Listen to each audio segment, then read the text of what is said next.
ឥឡូវបន្ទាប់ពីភាសាពីទីតាំងថ្នាំងមកយើងនឹងនិយាយអំពីទីតាំងពោះអញ្ចឹងណាទីតាំងពោះអញ្ចឹងទីតាំងពោះក៏វាមិនខុសគ្នាពីទីតាំងថ្នាំងប្រហែលដែរដោយសារអីយើងសិក្សាករណីនេះហើយយើងឃើញថាករណីនេះគឺទីតាំងពោះដោយសារការពិតវាត្រូវស្មើបើនិយាយទៅវាត្រូវស្មើមិនអញ្ចឹងទេតែដោយសារបងមិនអ្នកគូល្អអញ្ចឹងមើលទៅវាមិនស្អាតទេអញ្ចឹងណាអូខេទីតាំងពោះគឺជាទីតាំងអីគេបើសិនជាយើងពិនិត្យមើលទៅវានៅកពូលកន្លែងហ្នឹងគឺមានន័យថាម៉េចមានន័យថាម៉េច nhưng ទីតាំងពោះកន្លែងនេះជាទីតាំងពោះអាខាងក្រោមនេះក៏វាទីតាំងពោះដែរណាវាមានលក្ខណៈ symmetry គ្នានេះនិយាយទៅនេះដូចអញ្ចឹងវានៅទីតាំងតែមួយនេះបើនិយាយទៅគឺនៅទីតាំង x តែមួយយល់បងនិយាយនេះនៅទីតាំង x តែមួយនេះនៅលើ x ហ្នឹងចំណុចតែមួយយល់ទេតែអានេះដោយសារបងគូសទៅវាមានលក្ខណៈល្អៀងបន្តិចទៅនេះដូចអានេះចឹងនេះតថ្នាំងនៅខាងក្រោមខាងលើដែរណាចឹងណាអូខេយើងឃើញថាម៉េចអូនអាហ្នឹងវាមានតម្លៃអតិបរមាចឹងណាយើងឃើញថា A អា amplitude ហ្នឹង A pring amplitude នៃរលកតម្រួតហ្នឹងគឺមានតម្លៃអតិបរមាអញ្ចឹងមុនហ្នឹងតម្លៃអីគេអូនមុនហ្នឹងតម្លៃស្មើ0ណាតម្លៃស្មើ0ណាមុនហ្នឹងណាឃើញទេនេះតម្លៃស្មើ0តទៅឥឡូវគឺតម្លៃអតិបរមា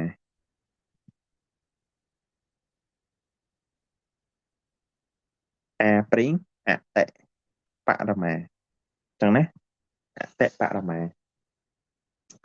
A pring អតិបរមាអញ្ចឹង A pring យើងស្មើគេយករូបមន្ត 2A ស៊ីនការ x ហ្នឹងយកមកនិយាយ 2A ស៊ីនការ x យកមកនិយាយអញ្ចឹងតម្លៃអតិបរមារបស់វាបើសិនជានិយាយទៅតម្លៃអតិបរមារបស់អឺស៊ីនឥឡូវបើចង់និយាយឲ្យស្ដាប់គឺយើងឃើញថា amplitude យើងគឺស្មើនឹង 2A គុណឲ្យស៊ីនការ x ក៏ប៉ុន្តែ A ជាចំនួនថេរទេ A ជា amplitude នៃរលកជញ្ជ្រុំមក no មិន amplitude នៃរលកជញ្ជ្រុំ amplitude នៃរលកតូននីមួយៗនេះអារលកដែលគេយកទៅធ្វើនេះណាអូនអារលកដែលអឺបដែលដែលគេយកមកអលាស់ដើម្បីបង្កើតជារលកចិញ្ច្រុំអារលកហ្នឹងអារលកតូលហ្នឹងណាគឺជា A ហើយ A ហ្នឹងគឺថេរយើងនិយាយមកគឺជាចំនួនថេរអញ្ចឹងណាអញ្ចឹងវាអតិបរមាបានលុះត្រាតែស៊ីននិងអតិយល់បងនិយាយទេលុះត្រាតែស៊ីនអតិតម្លៃធំបំផុតដែលស៊ីនអាចមានគឺអីគេអូនមួយឃើញទេតែកុំភ្លេចណាដកមួយគឺជាតម្លៃតែវាអាចមានដែរអញ្ចឹងគឺយើងសិក្សាលក្ខណៈនេះគឺយើងសិក្សាទាំងលើទាំងខាងក្រោមដោយសារអីបើសិនជាអូនឯងពិនិត្យមើលទៅតិចបងនិយាយចឹងពីនេះមកនេះអាត្រូវទេអាព្រីងខាងក្រោមនេះដកអាព្រីងអញ្ចឹងយើងត្រូវសិក្សាទាំងវិជ្ជមានទាំងអវិជ្ជមានដែលខុសពីអាមុនវាសូន្យអញ្ចឹងវាមិនអូនយើងអត់ត្រូវសិក្សាអាបូកអាដកដែរដោយសារអីវានៅសូន្យយើងមិនបាច់សិក្សាបូកសូន្យដកសូន្យទេតែអញ្ចឹងអាហ្នឹងយើងគង់ចង់មានន័យអញ្ចឹងណាអញ្ចឹង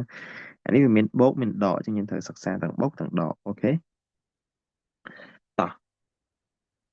ពិនិត្យមើលអនុគមស៊ីនណាឥឡូវបងដាក់នៅនេះគូសមួយទៀតហ្មងកុំឲ្យខាតណាគូសមួយទៀតអញ្ចឹងយើងឃើញថានេះគឺស៊ីន x ហើយយើងឃើញថាបូកមួយអញ្ចឹងបូកមួយគឺនៅកន្លែងនេះគឺបូកមួយអញ្ចឹងអានេះបូកមួយចោះទៅខាងក្រោមគឺដកមួយត្រូវទេអញ្ចឹងខាងនេះគឺដកមួយមុំនេះមុំអីអូនហើយលើ2ត្រូវទេចុះមកដល់នេះគឺមុំ270ដែលវាត្រូវនឹងមុំ3លើ2ហើយបន្តមកយើងវិលទៅអញ្ចេះទៀតយើងបានគេអូនកន្លែងហ្នឹង5ផាយលើ2ត្រូវទេហើយវិលចុះមកក្រោមគឺមុំ7ផាយលើ2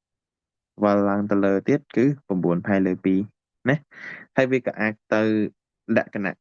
ទៅខាងអវិជ្ជមានបានដែរតែដូចបងនិយាយអញ្ចឹងយើងមិនបាច់ទៅសិក្សាណាតែមិនបងគ្រាន់តែចង់ឲ្យអូនឯងឲ្យច្បាស់មើលឲ្យផ្សារភ្ជាប់គ្នាជាមួយគណិតវិទ្យាតែប៉ុន្តែអានេះ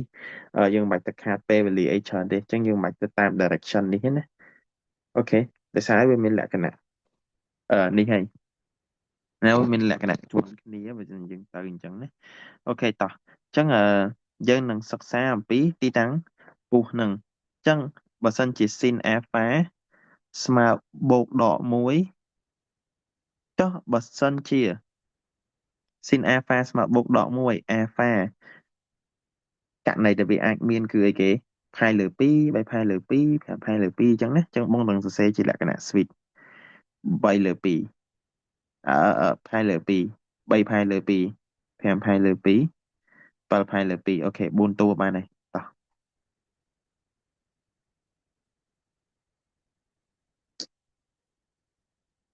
អញ្ចឹង sin ការ x ស្មើបូកដក1នោះការ x យើងអាចជាយកអូនផាយលើ2 3ផាយលើ2 5ផាយលើ2 7ផាយលើ2ឃើញទេចុចរហូតហ្នឹងណាអូខេ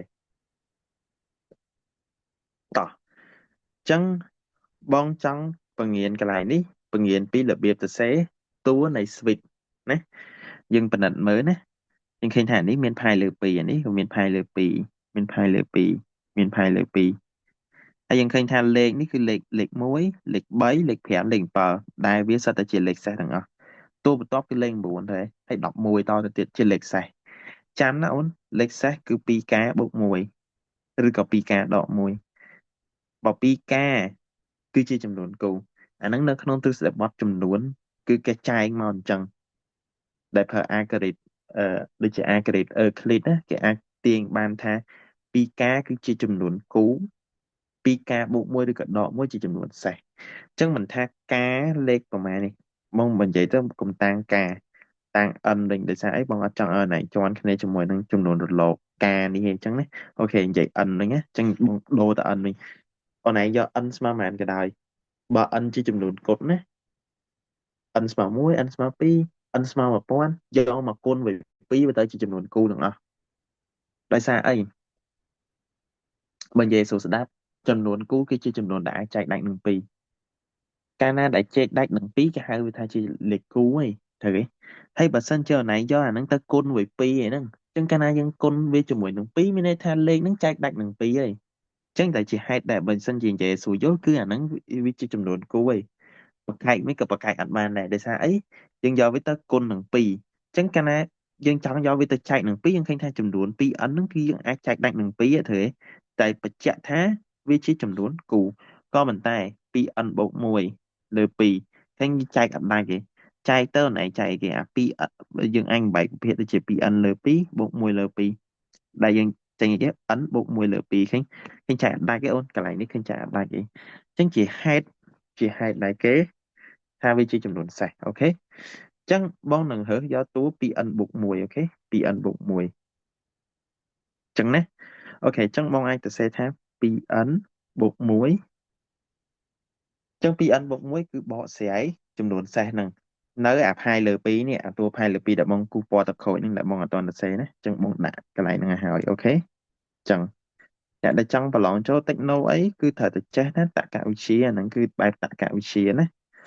ការយើងចំនួនរលកបងអាចសរសេរថាជា2ផាយលើឡាំដាអូខេគុណដោយ x ណាគុណដោយ x តោះតទៅមុខទៀតបងអាចសម្រួលផាយចោលបានទេឃើញទេហើយអា2n បូក1គុណដោយ1លើ2ណាគុណដោយ1លើ2ចឹងបងអាចដាក់ថាអញ្ចេះកើតទេត្រូវទេនេះបងអាចគុណអា2នឹងចូលជាហេតុដែលបងធ្វើទៅអា 2n នេះបែកទៅចេញ 2n លើ2ហើយអានេះបែកទៅចេញបូក1លើ2ត្រូវទេចា 2n 2សម្រួលចោលអញ្ចឹងសល់ n អានេះសល់បូក1លើ2នៅដដែលអញ្ចឹងកន្លែងនេះបងអាចជំនួសទៅជា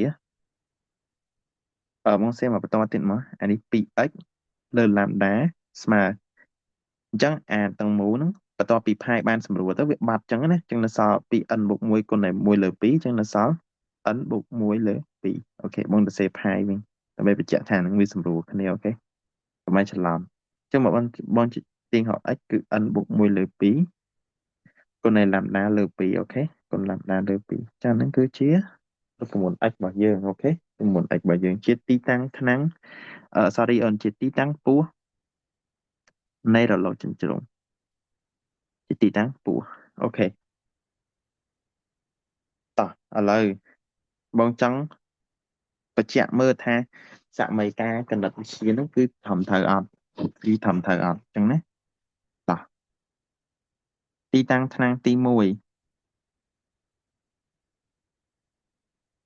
បញ្ជាក់លក្ខខណ្ឌសិនណាអូនណាបញ្ជាក់លក្ខខណ្ឌសិនចានេះបងលុបចោល n យើងអាចអីគេអូន n យើង n យើងគឺហត់ពី0ទៅណា0 1 2 3ចុចហេតុអីបានជាហត់ពី0ទៅ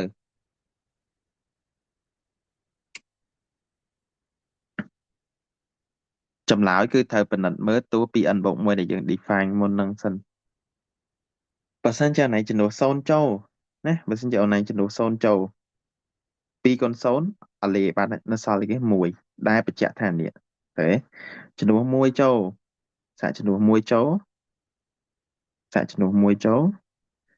វាថា2គុណ1បូក1ដែលវាចេញ3តួនេះឃើញទេតួទី3តួទី3នៃ switch ហ្នឹងចំនួនចូលទៅយើងចេញ5ហីអញ្ចឹងណាអញ្ចឹងវាថាដើរតាមហ្នឹងណាអូខេអាហ្នឹងបើណៃហ៊ាន switch ច្បាស់គឺច្បាស់ហើយអាហ្នឹងសឹងតែថាបិទផ្នែកធ្វើអាហ្នឹងកូន switch នៅពូនហ្នឹងត្រូវអត់អញ្ចឹងយើងបានរូបមន្តហ្នឹងឥឡូវយើងសាកទីតាំងទី1ទៅ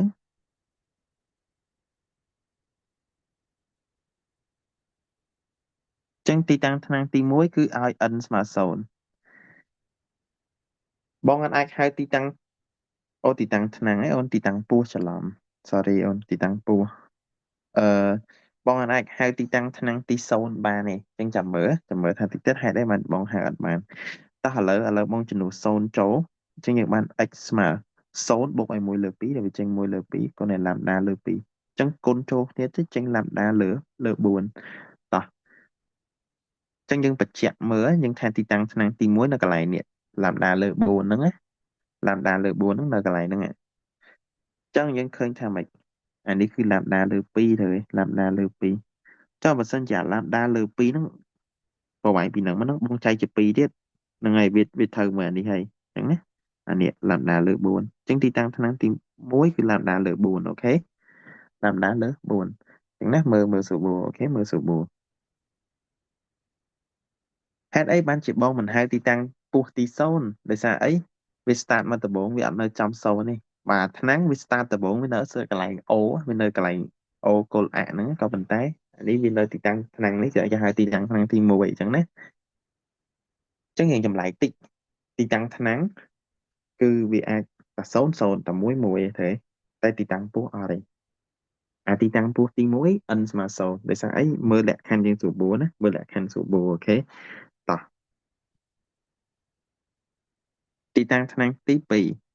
យើងឲ្យ n ស្មើ1អញ្ចឹងពេលប្រឡងមកគេសួរទីតាំងពោះ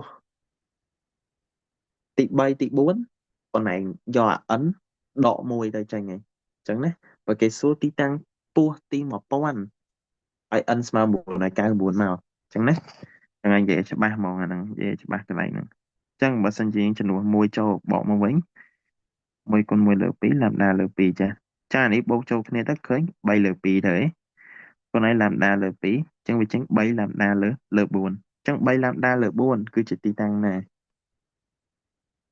គឺជាទីតាំងនេះហើយអញ្ចឹងណាទីតាំងនេះដែលជាទីតាំង